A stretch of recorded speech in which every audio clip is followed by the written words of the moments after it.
What's up, everybody? In this video, we're going to talk about the 10 reasons you may not want to move to Toronto. I've lived here for the last 27 years, so I'm very familiar with all of that. I'm also a licensed agent here, and I work with tons of clients who relocate from all over the place, so I hear the common things that they don't like when they move here, and also some of the things that they do. So in this video, we're going to break down all of that for you, so make sure you stay tuned. So it's like you want to have like a hook that keeps they feel like they should stay because they're going to get a lot of value. Let's go. Welcome. So I'm here with Eric Preston. He is a really awesome guy. I actually got to know him fairly recently, and he ended up speaking with our audience at Street Text and just blowing their mind with value and just huge amount of giving. And I think that what's really cool about Eric is he comes across as a very humble guy, but you realize he's an incredible expert in YouTube, in Google Ads, and is really helping people own their own acquisition funnels. And I think this is really cool. So so without much more, Eric, why don't you introduce yourself a little bit and maybe share where are you living these days? Cool. Yeah. So you want to give you the long story? Sure. So, yeah, today, I split my time between Mexico and Portugal.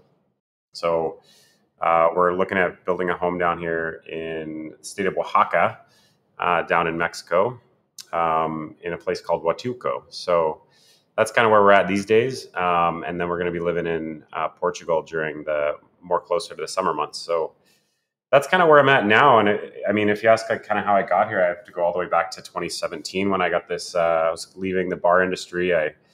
I'd been a bartender, bar manager for some years. And I think I learned a lot and came out of my shell going through that journey, and especially in a social and sales sense. And then, I got a job at a real estate marketing agency, and I didn't really know that's what I wanted to do yet. But I saw it as a big opportunity. I was hire number 19. And a really big milestone for me that happened recently was we surpassed that number at agent launch, which has been really, really cool for me. So I was hire 19. I was super, super motivated to get into the world of tech and marketing and things like that. So I was hired under the sales team. I worked my butt off, and, it was only, I think, 7 or 8 months later, the CEO, after I'd kind of been leading the sales team as their number one closer, I was given by the COO an opportunity to take over one of her jobs, which was to actually go out to real estate brokerages and present to their agents on how to run Facebook ads. And so she gave this to me as an opportunity to turn it into like a full-time job. And that's what I did. And I did a whole bunch of unique things. We started running Facebook ads to brokers to book sessions in offices. I started a Facebook page for it. I started collecting reviews. I started prospecting with video and doing all these things that a lot of people weren't doing.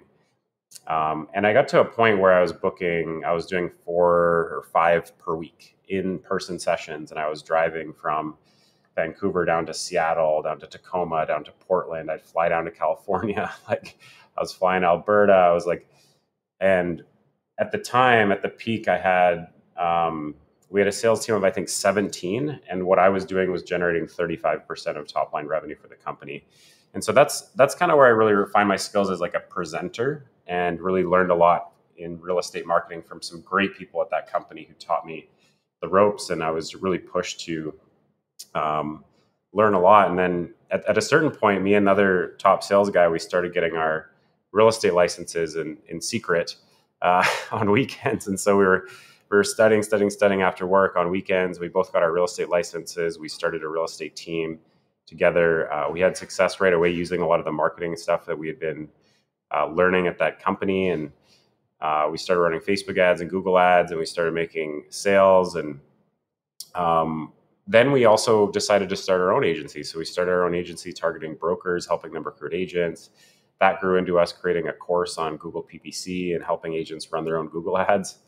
That all evolved over time, and we ended up having slightly different interests. And he ended up starting a YouTube channel on investing in Tesla, and I kind of stayed the course and started an actual agents done for you agency. And so that that evolved from when we started. We just started doing Google ads, and we got really, really great at that. And that's really what I'm known for a lot of the time in the space, because that's kind of where the core started.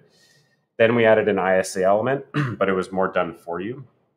And so we were hiring a team of ISAs. We had about 8 of them at the peak, and then they were calling our clients leads and booking them appointments, et cetera, et cetera. And then we realized with that model, there was a big problem. And this is one of the big things I talk, and it's one of our core philosophies, is like, you need to make sure you're aligning incentives in business. And when we were running our ISA program, we were generating leads and our ISAs were calling them, but we were paying our ISAs for booking calls and doing live transfers.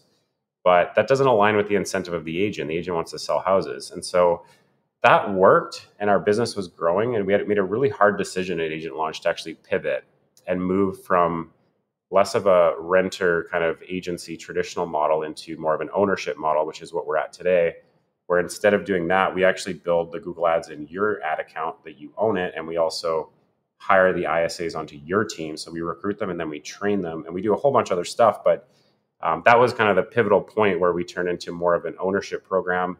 And then the ISA can be fully aligned in their incentives with the agent on actually closing real estate sales. And so that was a big shift for us. And that's evolved over time to where we're at now, with a team of 23 and, 150 active clients. And it's been quite a journey, but we're really proud of where we're at today. Like I said, when I was hired 19 at the company I used to work for, we just surpassed that. And that meant a lot to me because, to be honest, I never saw myself doing that. And now that I'm here, I can't see myself not doing it, which is kind of funny. So there's the long version. Oh, I love it. It's so cool. And it's funny. I didn't realize we were so close to living to each other when you were in Vancouver, because I'm up here in Kelowna, which is very close to Vancouver, at least in Canadian geography For terms. sure. So that's a pretty cool story, and it's been a quick rise, I would say. That's a very speedy journey. One of the things that I'm hearing there, which is interesting, is that especially that last note where you said aligned incentives. If I want to double click on that for a second, just because if you're like a real estate agent listening to this and you have a team and you're thinking, okay, how can I align the incentives better around my own team? Maybe I've got some programs in place and I want to see my agents thrive under me. What would be some things that they could look at and potentially learn from your experience in aligning incentives that would help them to, really help their team maximize their own potential? It's a good question. And I think, just speaking to your first point on the quick growth, I think one of the reasons is I had developed this skill where I had done 150 webinars or probably 120, 130 in-person workshops and probably 30, 40 webinars when I was doing that role. So I got good at speaking. I refined my public speaking skills, and that translated really well into YouTube. And so YouTube was what kind of made me successful early on. And I just got really good at YouTube, and I was able to transfer that skill. And I'm a huge believer in YouTube, and we'll get into more of that, but it's been life-changing for me. And I was able to kind of translate that skill quite well. But as far as your question, around aligning incentives, I think there's two things. For us, what we encourage our agents to do is you pay your ISAs a base salary, but then you always give them an incentive on the upside of business. Because I'm a big believer in this, and there's two ways we really encourage our clients to do this. So you pay them a base salary, which is more than enough for them to be happy with as is. I'm a big believer in paying people way over market rate, especially if you're hiring remote, because I think that it's a great opportunity for them to get really invested with you in the long term, and they feel great. They're making good money. There's a lot of upside opportunity. And to you, it's still a relatively low number. It's still a relatively affordable for your business. And so that's why we staff a lot of remote talent. But what we do is encourage you to pay them a really healthy base salary. So even if they made no commission, they have a very livable, healthy wage that's well above average, more than double in most of these markets. And then you pay them a really handsome commission on any deals they actually generate and tee up, so that you and the agent are totally aligned on the end goal. If you're paying your ISA $500 a closed deal, and you're making $10K a closed deal, then every time you close a deal, both of you have a huge win and you can celebrate together, and those incentives are totally aligned. In the other model I was talking about, when they're trying to book appointments, in a lot of cases, these leads need another 9 months of nurture, 6 months of nurture, even 3 months of nurture. When you have an ISA on your team, you can get them to take part in that nurture. When you have an ISA outsourced to a rental company, a rental agency, as I call it, that once they transfer that lead, it's generally your lead. You don't send it back. And even if you do send it back, it's not like that person's going to nurture them very well for 9 months. So that's an example for our clients. As far as our company, I have a lot to say on this too, because this is something I plan to create a lot of content around in years to come. But there's very few people on our team that don't have some kind of financial upside or incentive. I would say our average rate we pay our team is well over double what their market rate would be in some cases.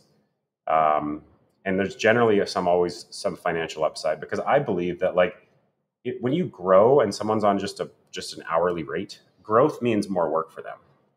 Growth means I'm going to have to do more and have more responsibility and sometimes have more stress. But if there's a financial benefit in growth for them, then everyone can get excited together about that growth. And I think that's what makes a culture really special.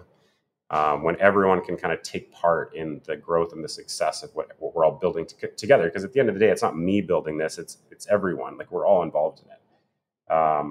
Okay, you've made so many good points. I would love to understand a little bit more on two things. The first one, I really get the whole aligning the incentive of growth, because sometimes people don't it may not seem like immediately logical, but sometimes the outcomes that we're looking for when we're looking to grow our business, literally, like you said, means more work for someone else.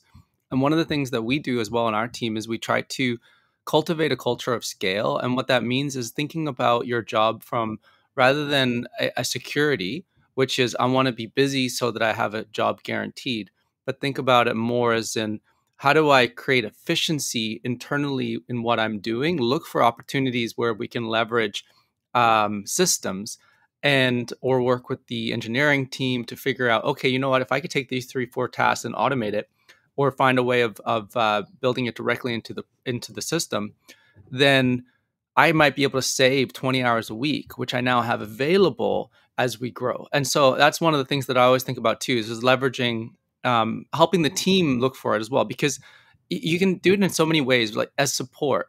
If you're answering the same question, 3 or 4 times, that's a huge opportunity to write that down as an article, because now that's something that you can replicate. You don't have to think about it again and again. It's the same with managing comments in Facebook ads, because Facebook ads get a lot of comments, and sometimes there's 2 or 3 comments that are being asked the same question but in different ways.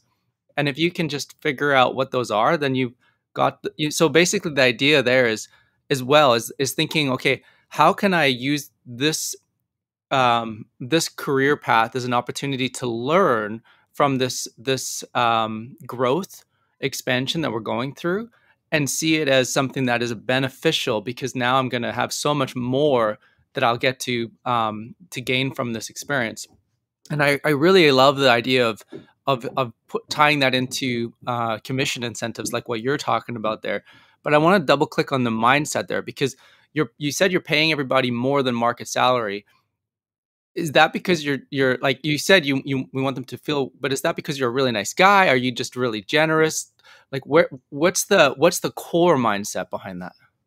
I just I think I have a very different way of doing things and a very different philosophy than most people. And like I'm in a men's group for entrepreneurs. When I showed them our financial breakdown of what how I'm incentivizing people, they thought I was crazy. But to me, I think it really works. Like I want everyone on my team to make far more than they could elsewhere. And I also want them to be far happier than they could be elsewhere. And I want them to have far more upward mobility than they could elsewhere. And what you get out of that is a big investment in the growth and the end goal. And for me, that's really worked. And so yeah, I really, really do believe in that.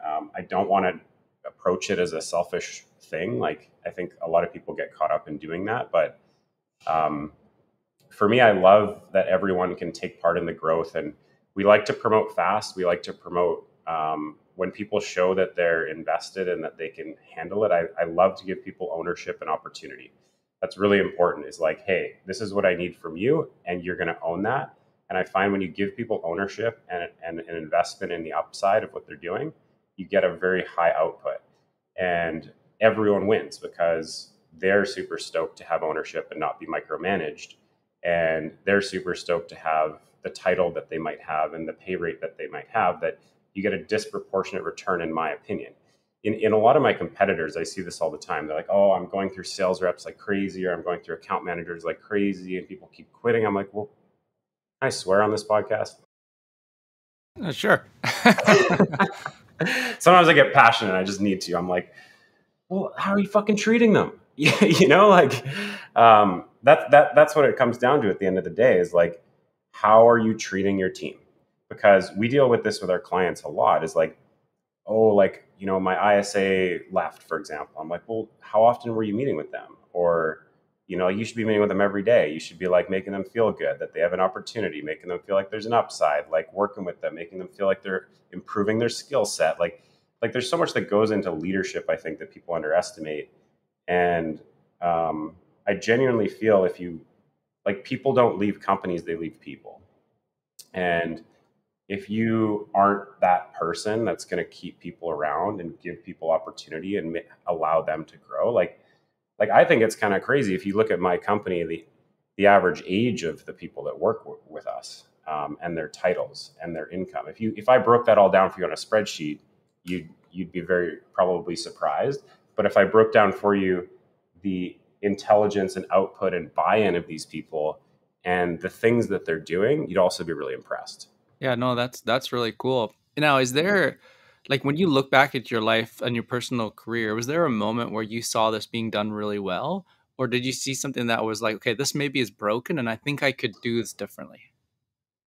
The second, I think that the reason I didn't work well in the workforce, like I remember when I was applying for jobs, when I was trying to really leave the bar industry and get into like the more professional world, because I was like managing bars and nightclubs for years. And I really was motivated. And I remember like someone would look at my resume and be like, why did you move from job to job so often? And this was, my average time at a job was like a year, maybe a year and a half. I think the longest job I ever had was 2 years. So I moved around, like, and it came from a constant frustration of the way things were done. And this probably was my young ego a little bit, for sure, saying like, I think we could do things better. And I was always trying to make things better, but then you'd get like stifled by management, right? And you'd be like, no, little guy, like, don't do that. The entrepreneurial dilemma. Like literally, you're like carrying around. You're walking in the store and you're like, why is there stickers on apples? Has anyone thought about a different way?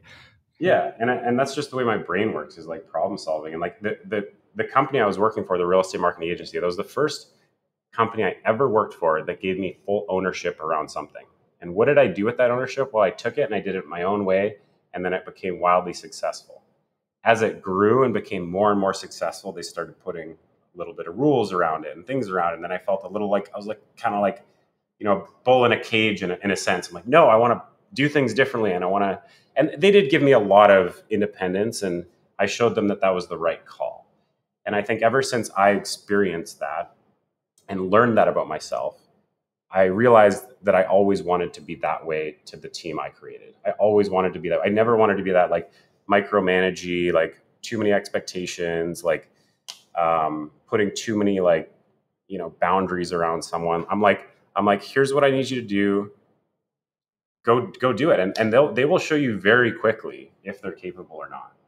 And like, we've been very fortunate that we've never had someone quit, and we've only ever had to let go of one person. And so I think that was my next question. Okay. So when they're capable, what do you do? And then when they're unable to achieve the task, what do you do? Well, when they're capable, I think you need to communicate positive reinforcement. I think that you need to let them know that you think they're doing a great job, because everyone loves hearing that. It's like, hey, like, I really appreciate you. Like I was just on a call. I'll just say that I was on a call with my VP of growth like 10 minutes before this call, and we were talking about how much we appreciated each other. And I was like, and like we're going through a lot of growth and change on the sales team right now. So like there's a lot happening. Like we just hired, 3 or 4 people, and we're hiring another, and it's like, and so like there's a lot moving right now. And he just like took a minute to say, hey, I really, really am glad I met you. And I was like, I'm really glad I met you too. So first of all, I think like acknowledging people when they're doing something well, but also not being afraid to like say where they can improve. Because I think people like to know what's expected of them, and how they can be better. But I think you need to focus on reinforcing the things they're doing well, because that makes people appreciative and motivated. And I think people don't do that enough. Like, honestly, especially men. I think men just have a harder time communicating in some cases. And I think that's something that everyone needs to work on, is like, and that's why I'm in men's groups and stuff like that. Like, that's really important to me. And so I think communicating when someone's doing well and using positive reinforcement is a win-win tool for everyone. Yeah, I couldn't agree more. I feel like it's such a low-hanging fruit. Oh, sorry if you hear my my kids are upstairs and they're about to head to school, but sounds like Okay. things may be unraveling. That's work from home life, man. It's all good. That is, it's funny. I have so we have a space in the office that we're setting up for podcasting, but right now it turns out that this room is just so much better audio quality. So I've been using it. This moment is. How's my audio quality, by the way? I don't think we checked that. It seems good. We'll find out. The it seems good. But on that question, so then what? How do you process it when things don't go well? Like when you've set an assignment and you're looking back and you're thinking, okay, how do I give feedback on this and course correct? What's your approach there? Well, that's something I'm working on getting better at. I've been very fortunate, to be honest with you.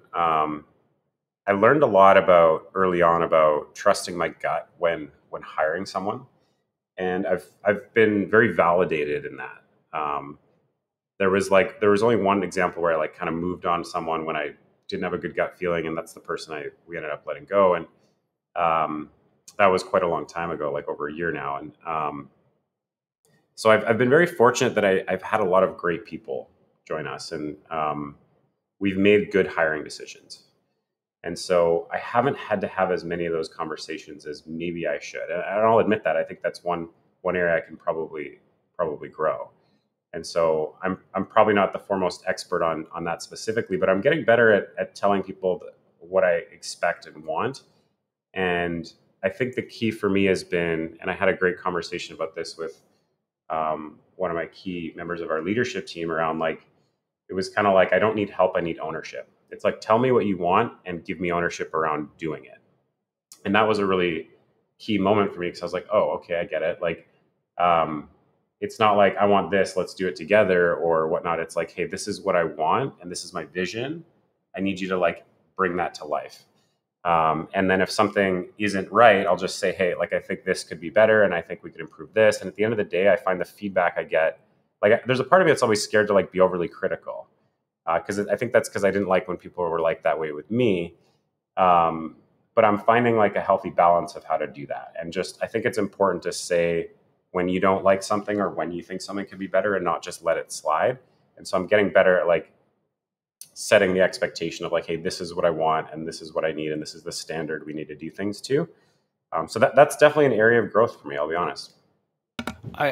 From what I'm hearing, it sounds like you're really good at it. So, sometimes the areas that we're like best at, those are the areas we really invest in growth. So that's good. You think about like a star athlete, they're going to be investing their time to improve in the area that they're the best of the world in.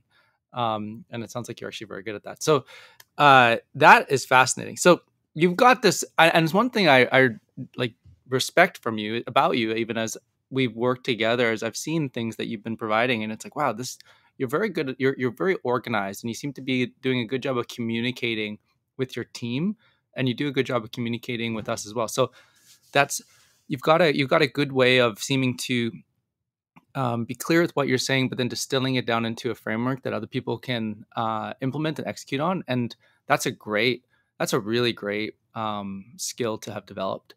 So uh, let's dive a little bit into YouTube. I'd love to pick your brain a little bit more on that. So you're absolutely killing it on YouTube. Your channel's doing great. I was just there. Your videos are great. If if you're if someone was thinking about starting a YouTube channel today, or maybe they've been kind of playing around with it, but they've never really dove in seriously in it, but now's the time for them. They're looking at 2023 and they're thinking, this is the year I want to really invest in this. Why is it at the right time? Why video? Why now?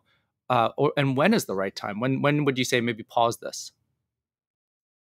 Well, I think now is the right time. Like if I were to fly home, obviously I don't live back home right now, but if I were to fly home and do real estate, I'd be all in on TikTok and YouTube, specifically YouTube though. And so I think now is the right time because you're starting to see it catch on. Like more and more people are starting to do it. And I think that's because the opportunity is very big with YouTube, because a lot of people are so scared of YouTube. They're like, I can make an Instagram video, but YouTube seems like too much work.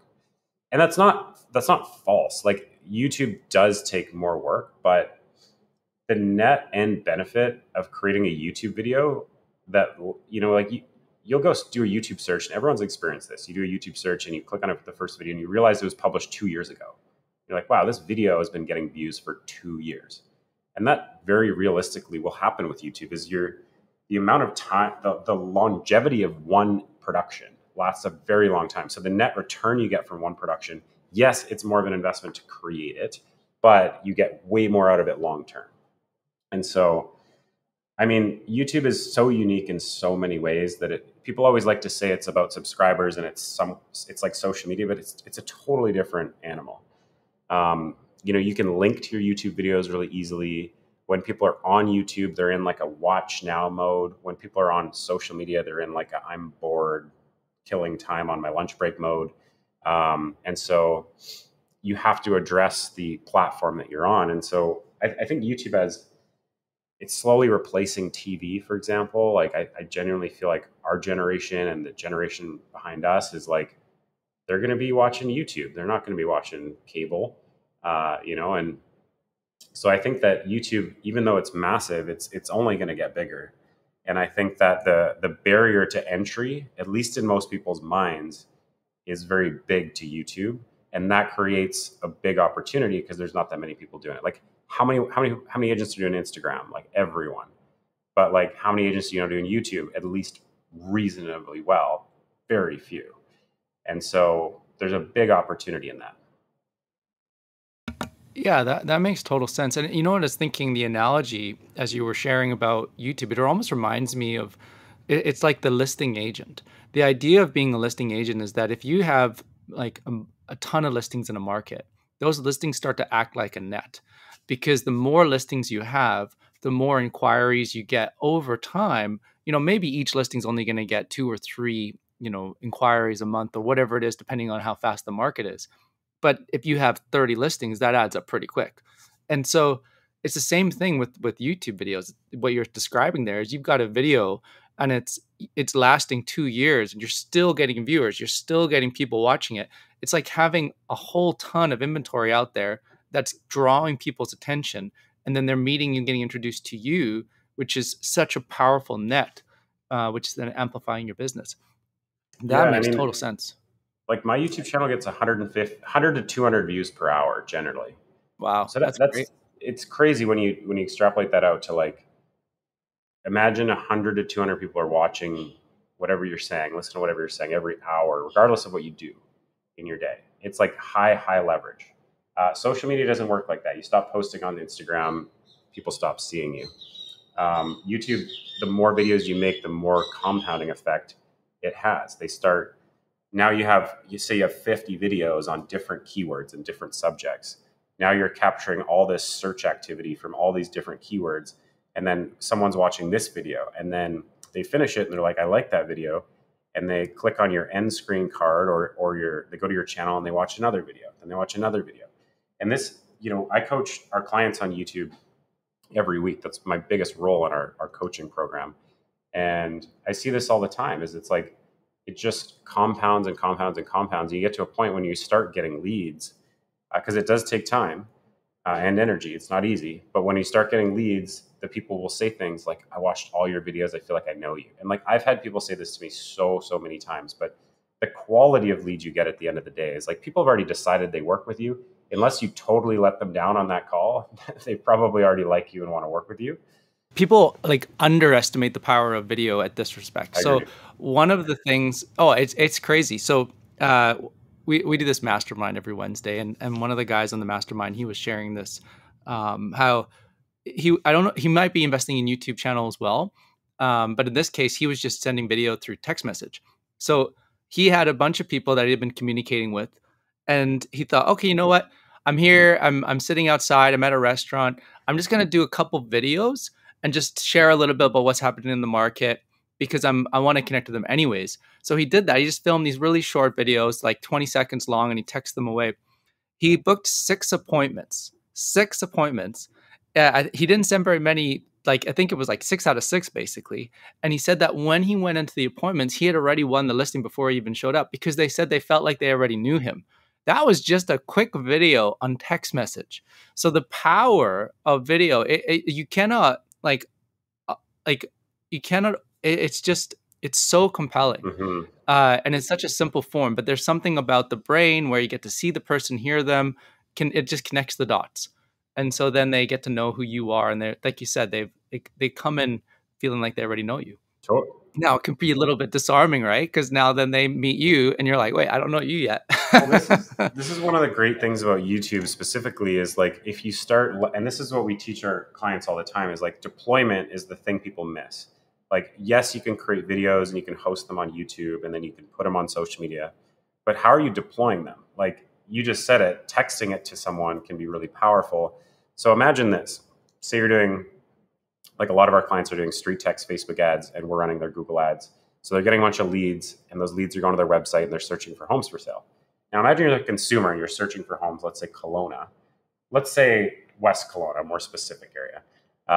And then I text you a video, say, hey, Jonathan, I noticed you're searching for homes in West Kelowna. I actually just made a video on my favorite neighborhoods in West Kelowna. I thought it might be helpful for you at this stage in your journey. Like, how good of a proactive outreach is that? Say, oh, like, why? Who wouldn't watch that? You know, it's like, you're right. I am looking for homes right now in West Kelowna, and you just made a helpful video.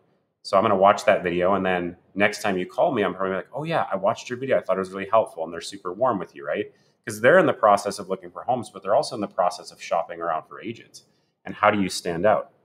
So I think like texting your videos is really, really key. And like, one of the things we do is we actually automate that. So your drip campaign texts have your videos in them. But then when you make a new video, we encourage our clients to like proactively send that out to people, because you can't really link to like an Instagram video. It's not like that. You can link to a YouTube video really easily, and it'll live there. It's evergreen. So you can put it in your drip and leave it for 2 years and know that that video is always going to be there and people can always watch it. Yeah, that's so good. So if you're listening, take note, write that down, go do that. So Matthew Nicholas, he's an agent down in in Winnipeg, I believe. And so Winnipeg's a unique city, but he loves this downtown core area so much that he's down there all the time. He gets to know there's a specific coffee shop that he just loves, but he also loves the style of the buildings. He loves the nature of that part of the neighborhood. And because he knows it so well, I just think, man, this would be a great strategy for him, because he loves to introduce people to it. Like when he finds out, whenever somebody's like, oh, I'm looking to buy in this part of the neighborhood, he gets really excited because he's like, oh, I love this neighborhood. I want to show you more of it. So I can see that being something as well. If there's a neighborhood that you really love and you're thinking, okay, maybe I can create a video of why I really love this. Maybe introduce them to a few businesses in that neighborhood, places that maybe they haven't even considered checking out because, you know it really well. Maybe there's a hike or a walk. Sometimes there's like paths between places that are hidden that nobody knows of. Share something that's cool, maybe surprising. And then you're creating something that's really valuable. But then, of course, if I want to work with someone, I want to work with someone who's as excited about the thing that I'm working towards as I am. And so if I'm trying to find a property in that neighborhood, I want to work with the agent who's really excited about that neighborhood. So I think that's just makes so much sense. It's such a great strategy. So what kind of video should I start with if I'm thinking about creating YouTube? Should I start with those strategy videos, or should I be thinking broader? So you shouldn't start with a video. You should start with finding someone on YouTube who's doing it well, who you like, and modeling yourself after them. That's what I usually say. Start with finding inspiration. So there's quite a few examples these days of real estate agents who are killing it on YouTube. And so it's pretty easy to go to their channel and see what videos hit and what videos didn't, and start with that. But as a core philosophy, like, be an ambassador of where you live and offer value to people about where you live. So like showcasing certain areas, talking about the different types of properties and price points, why you love certain areas over others. What are the pros and cons of living in that area? Because a lot of leads these days, are relocation leads. They're people coming from out of town. So teach them what's different. If you're looking to focus on sellers, well, make videos like how you can get $50,000 more for your home for a $5,000 investment. Talk about staging and painting and landscaping and basic stuff and really try to challenge their perspective and sell yourself in that video and say like, hey, this is what we do for all our clients because it nets this type of return. And that's the part of the value we offer. But at a broad stroke, just be an ambassador of your area. That could be interviewing businesses. That could be just talking about the different neighborhoods, the different areas. And you can even use kind of negative bias videos or ones that get a lot of attraction these days. Like, how you want to do this is kind of like 5 things I wish I knew before moving to Kelowna, or other ones like don't move to Kelowna, BC. And then you can still, a lot of people are scared to make We want to keep it a secret. Yeah. Except for the secret's out. Yeah, and you can twist it like, in this video, I'm going to talk about the reasons you might not want to move here. Reason 1 is like, well, it does get pretty touristy in summer. You can just go through like the somewhat negative things that people experience, but then you can keep looping in the positive too, and you can still spin it in a positive light. The negative bias videos get a lot of clicks and it attracts a lot of people to you. Like I know one girl in Toronto who made this video, don't move to Toronto, Ontario, and she got like 230,000 views at this point, and it's only like 5 months old.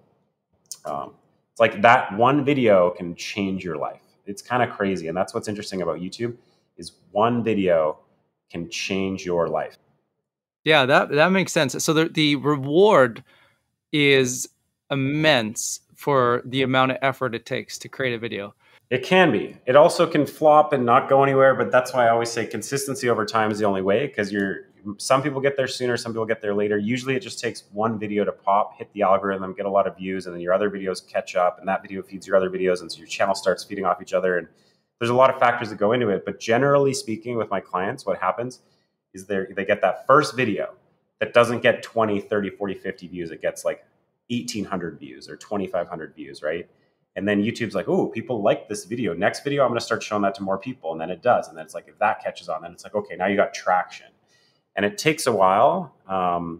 Like I have one client who's like so good on video and she just hasn't hit that traction point yet. She's going to, I know she will soon. And then I had one person who just hit it on their like second video, and it can vary, but I usually say don't expect anything for 6 months. If you're going to invest in doing a YouTube channel, don't expect anything for 6 months. Be happy if something happens earlier, but you need to do it with the mindset of like, I'm going to create a video a week or every 2 weeks for 6 months without the expectation of getting anything from it. Oh, I feel like that is the truth of everything worth investing into. Like if you go to the gym and you're expecting to just get jacked the very first time you show up in the gym, I put in 45-minute effort. It's like, where's my result? Well, the result is I got sore arms and my core hurts and my legs are a bit painful the next day. Like they did a really interesting study. They did it through 2 studies, actually. One was through MIT and Google, and they took a look at and I think this was through Stanford, because they were looking at what is creating the healthiest habits for somebody to keep going to the gym to work out in. And they tried like 3 different things. One was like an incentivized model. One was a varied model. And then one was sort of choose your own time model. And it turns out that if a person had a combination of like a varied model with choose your own time. That was the best for like long-term habit building because they were able, like they built flexibility into their output. But there's another study which was even more revealing, which showed that you could tell how someone's success based on the very first workout they did, and you could predictively know whether or not they were going to keep going to work out. And it was one thing: did they go into the gym? Like majority of people will go to the gym and they will look for the thing that they feel most comfortable with, and then they just kick themselves in the butt.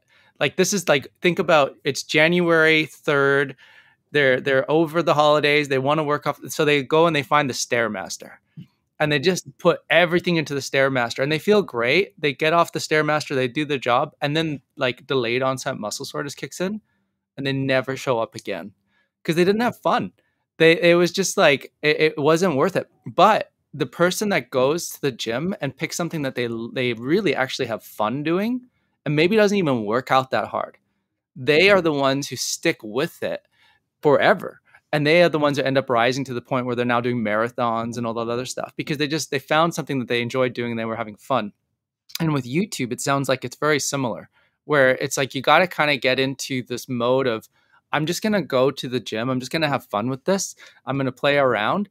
And the results will show over time. Like the results are inevitable as long as I keep going to the gym.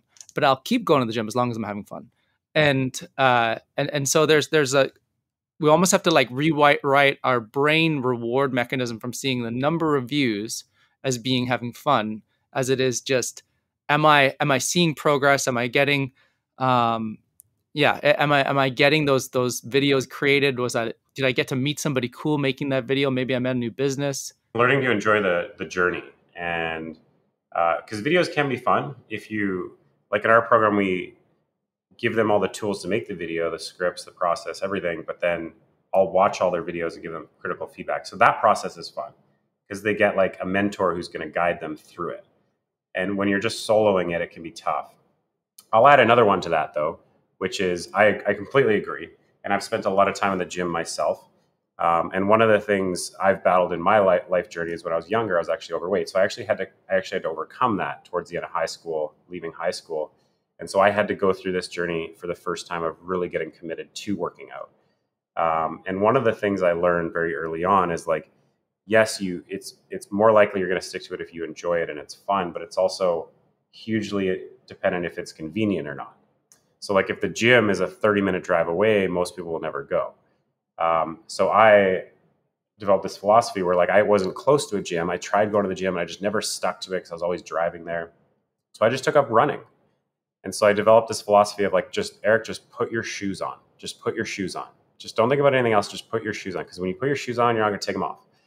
And that really worked for me. And I ended up running every day and I got in the best shape of my life. And I've never let myself go back to that when I was younger. And so that's such a good hack to life in general. Like figure out what you're already doing and just put your shoes on. Like if you're going outside anyways, put your shoes on and then maybe you'll walk faster.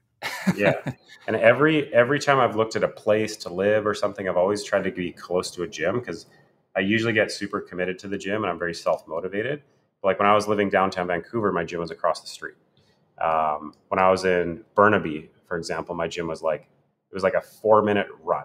You know, it's like I for me at least, I always need it to be convenient. And this is what I teach people about YouTube is like set yourself up for success. If you look at me, I'm sitting in front of my camera right now, right? And so if you want to make videos, you need to like build yourself a setup so that you can walk into that setup and film. And you need to have a script that you can work from so that it is convenient to do it. And that it's never going to be convenient right away. But if you start obsessing over equipment and all these details, and every time you go to make a video, you're always like building your setup, it's not as convenient. You're not going to do it as often. So you need to build your setup and keep it simple. But have it be a place that you can walk into and record a video when you feel like it. Because at the end of the day, our energy levels fluctuate a lot. You might have a day where you're feeling down and you might have a day where you're feeling energetic. And like when you feel energetic and motivated, that's when you want to step in front of the camera because that energy is going to come off on camera. Yeah, totally. That makes a lot of sense. I have, I would even add to that. So a buddy of mine, Dan Martell, he's like really, he shared some things funny, but so true though. He's like, people think I'm like this high energy person. The truth is, he's like, I create my own energy. So like, there's days where like he was like doing like like forget why, maybe he was like flying through the night or whatever. But he basically was like hadn't slept since 3 a.m. Wakes up, he goes to this event. He's doing the keynote speaking, and he's like, I create my own energy. That was just like as he was like playing in his head. So he just starts pumping himself up. He starts jumping, like literally standing in the back of the room, just jumping, pumping himself up. And when he gets on the stage, it was explosive. And you would never have known that he was going on like, at 1% battery. And it's just like that mindset of I create my own energy. So sometimes it's just, I think what it is, like what you're describing there, almost reminds me of, yeah, it's like get in there, get comfortable, get used to like reinforcing like, okay, I'm in a really good place energy wise. This is a good time to film. And then eventually get into the place where you now have developed the muscle to actually create that whenever you get on the stage, so to speak, the video. Totally. And that's very Tony Robbins. Like that's, I think he calls them incantations, when you have like a very, like, it's almost like a message you tell yourself to get yourself kind of in a different energy or mind state. Okay. Yeah. I haven't followed much of Tony Robbins. I know that shocks people, some people. We had a business partner who was like a student of his number one coach for 5 years. So he taught me a bit about this stuff, but he was one of those guys, every time he steps on camera, he's just like pumped. Like he's just so there. But it's because he does these incantations before. And I think that's maybe what this guy was doing. Yeah, that it just makes sense, right? It just makes sense. And there's so much power in our mind. So I'm going into YouTube. I'm starting this channel. I've like you said, I'm looking at other people that I admire, or maybe channels that are doing really well, and I'm modeling off it. Are there any like what would be some tactical ways that I could help to increase the viewer count? Yeah, probably the biggest tactical way is like set up your channel correctly. Like a lot of people do this in a really lazy way. So just take the time to like add your description, your links, your basic stuff. But if you want to actually get tactical viewership, you need to follow proven scripts. This is one of the biggest mistakes I see our clients make, is they just do their own thing. And I'm like, look, I've given you 14 scripts. Like these are all good scripts. Like don't like just go a different direction right out of the gate. Like you can do that, but one of our clients, Todd Barrett, he was such a good example because he just followed the scripts to a T. And he's like, I'm just going to do exactly what you tell me, exactly how you tell me. And then once he became good at making videos by following the structure and the script, then he started innovating. And some of his videos he's innovated on have gotten the most views because they're unique to his market. He's in Hawaii. So like, he did a cool video on like property pitfalls in Hawaii. And it was like talking about lava zones and like things that people usually have never heard of. And that got a lot of engagement because it was like really unique. But like terrifying.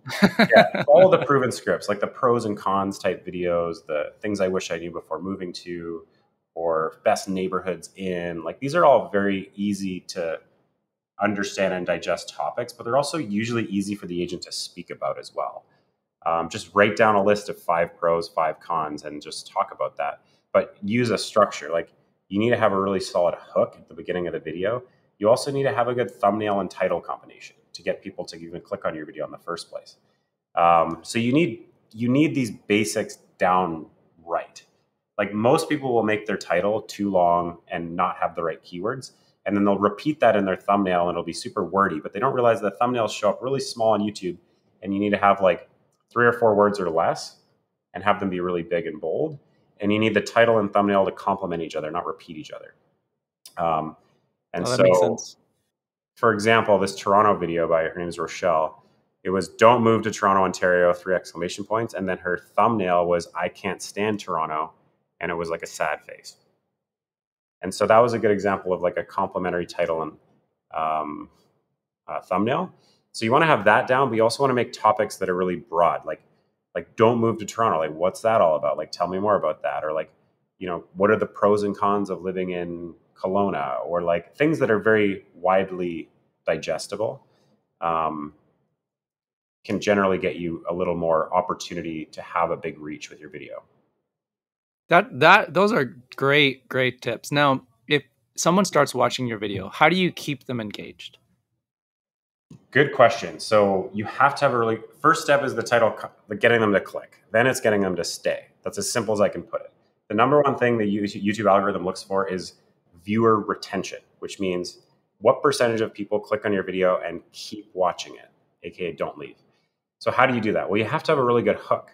And so a good hook would look something like, what's up, everybody? In this video, we're going to talk about the 10 reasons you may not want to move to Toronto. I've lived here for the last 27 years, so I'm very familiar with all of that. I'm also a licensed agent here, and I work with tons of clients who relocate from all over the place, so I hear the common things that they don't like when they move here, and also some of the things that they do. So in this video, we're going to break down all of that for you, so make sure you stay tuned.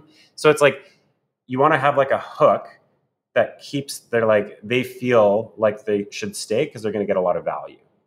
If you're just like, hey guys, my name's Eric. I'm a licensed realtor here. I've been selling real estate here for a long time.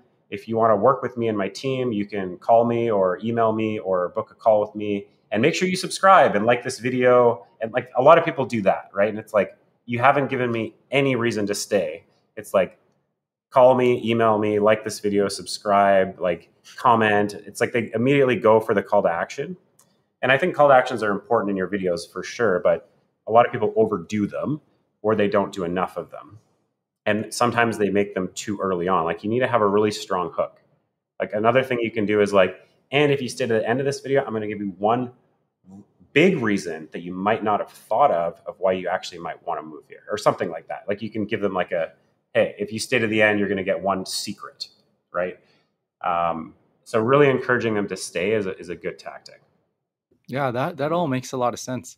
Now, when you go to film these, do you just do one take? Good question. Yes. Very, very important point actually is don't stop your camera, because at the end of the day, you shouldn't be editing your own videos. But even if you do, it's easier if it's one clip. You don't want to take a bunch of files and clips and put them into your editor. Neither does your editor. Just make it one long file. And if you step away and grab water and come back, just leave your camera running. Talk to your editor in the video. If you film something and you don't like it, just film it again and do it again. And then tell your editor, you're like, can you use that last part? Just talk to them, right? They'll watch it and they'll use that last part. They'll cut it up, and those cuts in the video don't make it look unnatural. If you watch my videos or any big YouTuber, you'll see those cuts very regularly. And so don't make multiple clips. Just film in one big shot and redo things you didn't like. Unless you totally screw something up, you're like, I hate all that. Sure, you might be able to stop the camera, restart, but just keep going. Yeah, that's really practical. So if anyone out there has done like YouTube videos, you'll know what that feels like. So if you try to film yourself, or even if you're trying to film for Bomb Bomb or something, it's like the retake madness. Yeah. It can kick in. And like we'll see people post on the insider group, on our Facebook group, and people will be like, wow, I did like 20 takes. What do you guys think of this one? And so what you're saying is don't do that. Just do one take. And you're probably going to find that the longer you are doing that take, the more natural it's going to feel. And then that's what the editor needs to get in front. One of the things I've heard from people, although I think I'm hearing it less these days, is they're nervous about being on camera. I think Zoom has helped that a lot, just because everybody's getting used to it. But I did hear someone say this, and I thought it was good advice. It's like, she said, you are what you look like. You are what you sound like. And so when people see you on video, it's the same as if they're going to meet you at the coffee shop anyways. They're going to be meeting you at the office anyways. You might as well give them an opportunity to meet you online. And it's the same person. And so that if there's that like fear of taking the video or getting out front, maybe it's the missing step for your business. Just know that like you are normal and other people watching you are normal. And so you're going to like the good parts of you are going to come across on video. And so just do it and then see what happens. Yeah. And the truth is that's so right, because not everyone's going to like you, and you have to be okay with that. Right. Like people, not everyone's going to watch your video and be like, I think this energy that this person's putting out is the energy I need in my agent or whatever you're selling.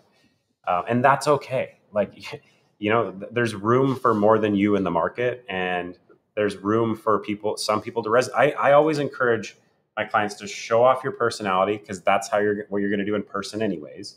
And that's going to appeal to people in a way you may not anticipate.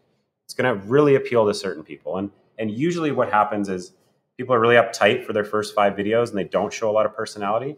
And once they get comfortable, they kind of drop their shoulders and they start making jokes and they do things on camera. I'm like, I always say positive reinforcement. I always say, do more of that. Like, show off your personality, because when people meet you in person, you're going to do that anyway.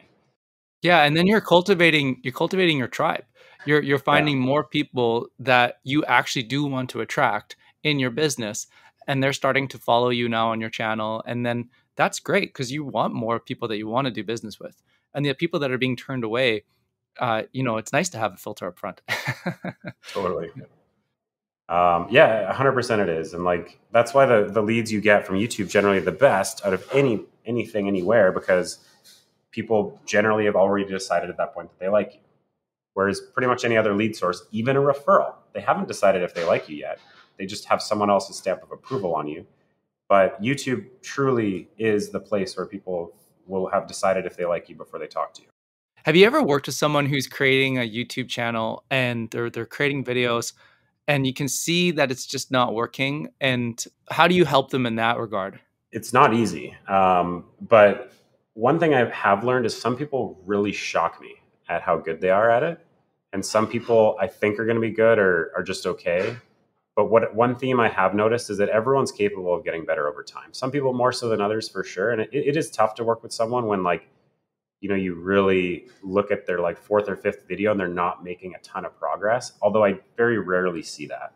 Like, I work with a lot of people, and I usually see people get to a point where I'm like, I start to see their videos and I'm like, I think people will watch this and it'll be a positive for you. And so I think just being very honest, and it's tough sometimes when I'm like reviewing, 12 videos in a session, and like, 8 or 9 of them are super good, and a couple of them I'm giving a lot more critical feedback to. But I feel like that's my duty, is to do that and be honest about it. I'm not going to pull the blanket over your eyes and say, this is great, like send it out to everyone. I'll be like, I think you need to make some market improvements on these things. And they know that because they watch their video and they see other people's videos. So like, they know that. This is the power of working with a coach, by the way, because you end up accelerating your impact and progress that you're having with the initiative in a huge way. Think about trying to learn gymnastics by yourself at home. Like, it's not even possible, really. Like, unless you're, some crazy 16-year-old kid who likes parkour and just like is willing to for most people, it's just not possible. But here I've got 2 girls, ages, one's almost 4, the other one's 6, and they're both doing these like back spring things already. And it's just like mind boggling, but it's because they're working with a coach. And so the coach is able to give them direct feedback instantly and say, hey, the next time you do that, lower your shoulders. Hey, the next time you do that, brace your arms a bit stronger, hold that straight. It's just, it gives people the feedback they need so they can have way more impact and see the progress a lot faster. Yeah, it's becoming like consciously competent. I think a lot of people do. Usually what I find is most people will do something well right out of the gate, but it could just be you come off very trustworthy. And that's like hard to teach. Like, if I said, hey, Jonathan, I think you need to be more trustworthy on camera, that wouldn't really mean anything. But like when I say, hey, your energy is very inviting and trustworthy, and you need to know that. So like, I think it's important to really give the feedback around what someone's doing unconsciously, but something they're competent at. So it's about becoming consciously competent, like being conscious of the things you're doing well and the things you're not doing well, to improve the things you're not doing well, but also being aware of the things you are unconsciously doing well so that you can keep doing those and not lose them.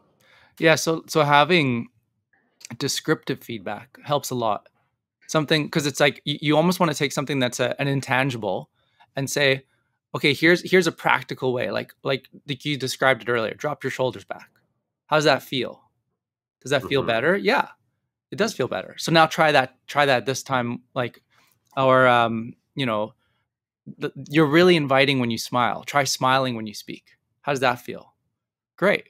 So it's like you're giving this more tangible feedback versus, maybe he came up a little guarded or whatever it was that was Hmm. being said. So I think that's really wise and really good. If someone's listening to this and they're thinking, okay, this sounds really interesting to me. Now I know you also do Google Ads, and maybe we could do a follow up as well because we can dive into that. I think that would be an interesting topic for a lot of people. Uh, but if someone's thinking about this and they're like, oh, I would like to do more on video, I really do feel like this is the right time. I agree with you. I think it's definitely not too late, but it's getting there. Like jump on. Like I think people should be investing their time in this sooner than later. How would they get a hold of you? Where do they find you? Yeah, so there's a few places. You can obviously check out my YouTube channel, which is just Eric B. Preston.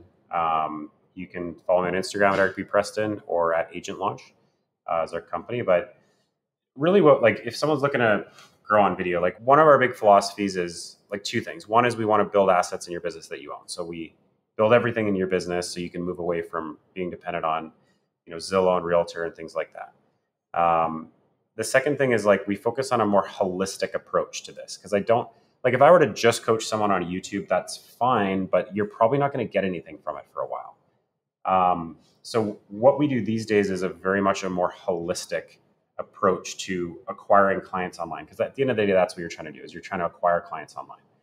So we do the Google Ads build and management at a really high level. We set up their follow-up boss with their action plans that we've built. We set them up an internal communication program. We hire them remote talent. We train them. We coach them on video. We edit their videos. We build them brand assets for their videos, like literally transitions, like graphic loops and things that are really hard to do. Our editing team will actually do that for you for the 6 videos. So there's a lot we do. So like to work with Agent Launch, that's gotta make sense. And it's not for everyone. We don't really piecemeal what we do per se, but the reason we don't do that is we tend to focus on if you really want to acquire clients online, you've got to do a few things well. And most companies will not tell you that because they don't actually have the support to do a few things well. But I think like that's really where we focus. So you can just go to agentlaunch.com, click on the link there and apply to work with us. And you can book a strategy session and we can see if there's an opportunity to work together. Oh, that's so good. Well, I hope everybody takes this opportunity to reach out to you. And Eric, I just want to say, such a pleasure. Really appreciate it. And yeah, you really do. You share a lot of really good, actionable value. And I know on behalf of everybody who's listening, that's really appreciated. So thank you so much. Yeah. Thanks for having me, man. Maybe till next time we'll do Google. Yeah. I'm looking forward to it. Let's go.